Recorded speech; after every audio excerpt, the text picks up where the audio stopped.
দেশকে সুরক্ষিত রাখার জন্য 5 ধরনের প্রশাসন আছে বাংলাদেশে। 5 ধরনের। কয় ধরনের? শুধু দেশকে না, দেশ এবং দেশের স্বাধীনতা সার্বভৌমত্বকে অক্ষুণ্ণ রাখার জন্য 5 ধরনের সরকারি। একটা হলো পুলিশ বিভাগ, এটা হলো দেশের অভ্যন্তরীণ শৃঙ্খলাকে ঠিক রাখার জন্য, শান্তি নিরাপত্তাকে ঠিক রাখার জন্য সরকারের পক্ষ থেকে নির্বাচিত হলো পুলিশ বাহিনী। আপনি বলবেন ভিতরে তো আনসারও আছে, র্যাবও আছে, এরা সব পুলিশের অন্তর্ভুক্ত, পুলিশের অধীন।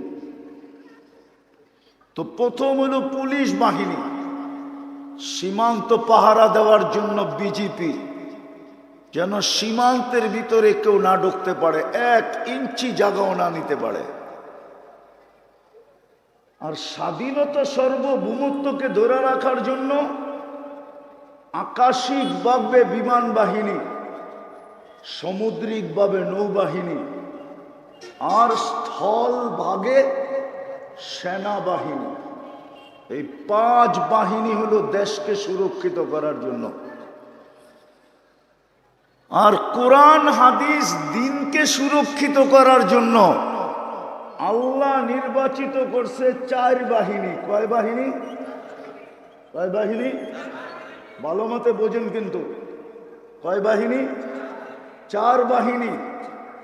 হরফের জন্য আল্লাহ নির্বাচিত করছে কারীদেরকে, যেন হরফ অক্ষরকে কেউ কোনোদিন বিকৃত না করতে পারে। কারীরা এটাকে ঠিক রাখবে। মাখরাজ যেখান থেকে উচ্চারণ, ওইখান থেকে যেন চুল পরিমাণ এদিক ওদিক না করতে পারে। এই জন্য কারী আল্লাহ সৈনিক নির্বাচিত। দ্বিতীয়, শব্দকে সুরক্ষিত করার জন্য নির্বাচিত হাফেজ। ও শব্দকে সুরক্ষিত করবে, কোরআনের শব্দ যেন কেউ এদিক ওদিক না করতে পারে। তৃতীয়, অর্থ এবং তফসিরকে সুরক্ষিত করার জন্য ওলামারা নির্বাচিত। ওলামারা নির্বাচিত, এরা তৃতীয় বাহিনী।